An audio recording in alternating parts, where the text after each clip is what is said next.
Hey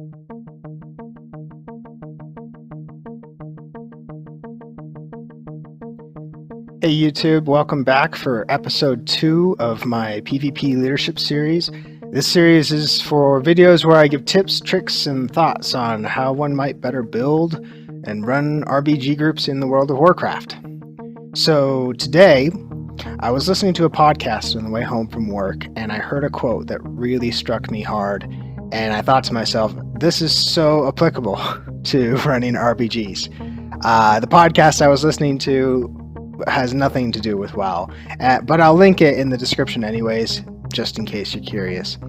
The quote that I heard was this: "The quickest way to mediocrity is to please everyone." The quote is by a guy named Colin Powell, and he's an American statesman, and he's a retired 4-star general in the U.S. Army, just to give you an idea of who might have said that. This is, to me, something that I think we got to think about when we're building our groups, especially in the context of wanting to build a serious rating push, competitive RBG team. If you're doing stuff for fun, if you're doing low CR, if you're doing maybe even high experience, low CR, that's great. But if you're really wanting to build a group that's going to be competitive and do well in RBGs against other competitive groups, this is something that you seriously got to think about. And I've got a story to go along with this. I didn't always do PvP. Back in Kata, I was primarily an Alliance player. Now I play mostly Horde, but I was on the server Arthas in a very large Alliance guild, and at the time I was into PvE, particularly raiding, and I ran a group of PvEers in that guild that wanted to make serious progression in raiding. But something that we kept butting up against is as you see on the internet, there are some people that interpret serious differently from other people, and we were plateauing in our progression. It just wasn't happening. We got to certain bosses in the whatever current content was at the time. It wasn't even heroic content, and we were having a hard time with just putting out numbers or people showing up on time. There was all kinds of issues, and yet when we tried to trim the fat per se, or get rid of certain people in the group so that we could give their spots to people who were more serious about doing serious progression, we got all kinds of griping, and I had a GM, a guildmaster, yelling at me and vent a few times for being like this. I was called elitist, more colorful names, but I was trying to run a group it was just a 10-man group, and there were some people in that group, not that I was more friendly with certain people than others, but there were certain people in there that were pulling their weight, and and not just pulling their weight in terms of effort, but in terms of results. And that's the main differentiator. There are some people that will put out a ton of effort, and yet they insist that they must continue backpedaling or clicking or just doing stuff that nowadays, if you can go Google these things, and people will say in the World of Warcraft, in certain circumstances you don't do this. It's kind of common sense, but there were people that insisted on continuing to do that, would not change in their ways.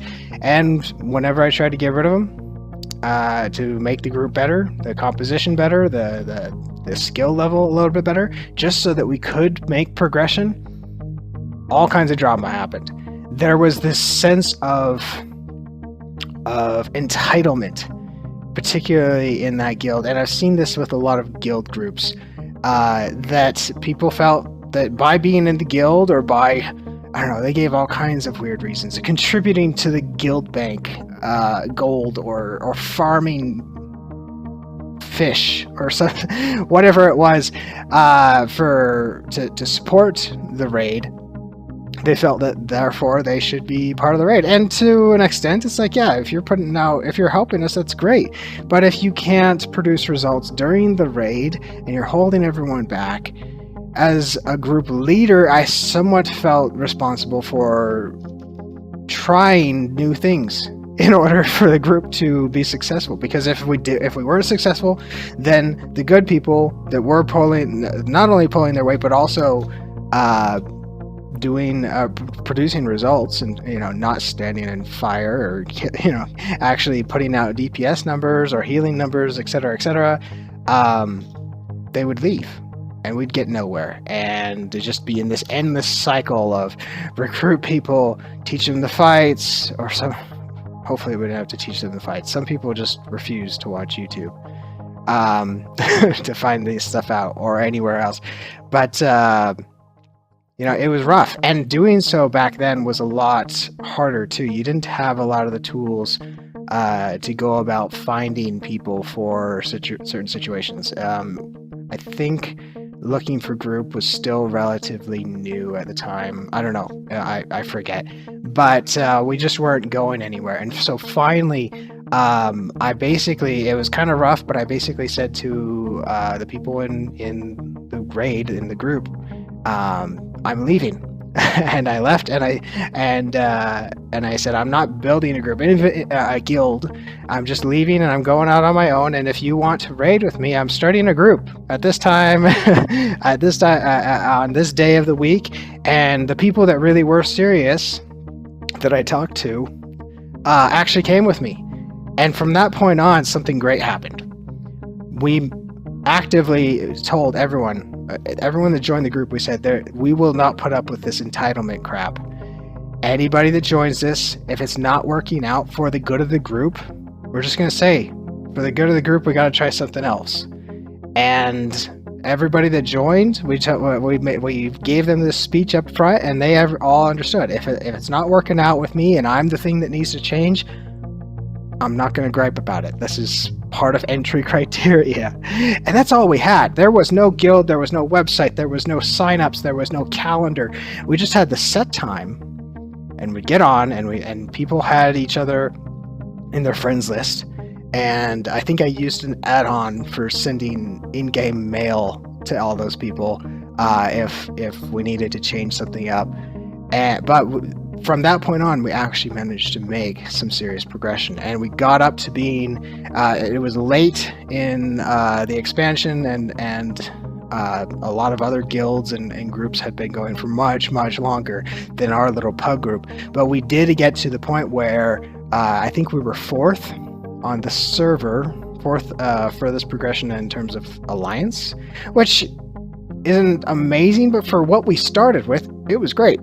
We didn't have a history of raiding together. We didn't have much of anything together. We were all pretty much pugs, and we became pretty good friends throughout. By the end, we were pushing our way through heroic content continuously on a weekly basis. By the time the expansion finished, after that, things changed. I changed over or swapped over to Horde and started getting into PvP, and the rest is history. But I always thinking of this quote. And I'll say it again. The quickest way to mediocrity is to please everybody. That is something that you need to really embrace when you're trying to put together a serious group, whether it's PvE or PvP. Sometimes you're going to have to make unpopular decisions. Sometimes it's as a strat caller. You have somebody who's playing a class that's not a great fit for sitting a base. They're not a hunter or a rogue or something like that. And yet, because of situations, for reasons, you got to ask them to do it. It's unpopular. They might even leave because of it. But that's the situation. That's working with what you've got. And hopefully you planned in advance so you don't have to be put into such situations. But it happens not only as a strat caller, as a raid leader or a group leader or a target caller even sometimes.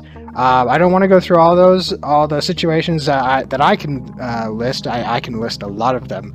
I want to pitch that question to the comment section below.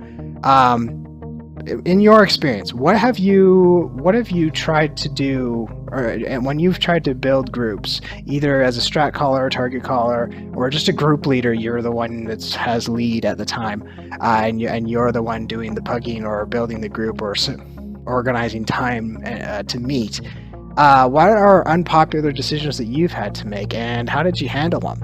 And if we get some good discussion on that in the comments, I'd really appreciate that. I think that would be great, and I might even do a follow-up video with some of my own thoughts. That said, thanks for joining me this week. Join me next week for another video every Sunday, and I'll catch you later.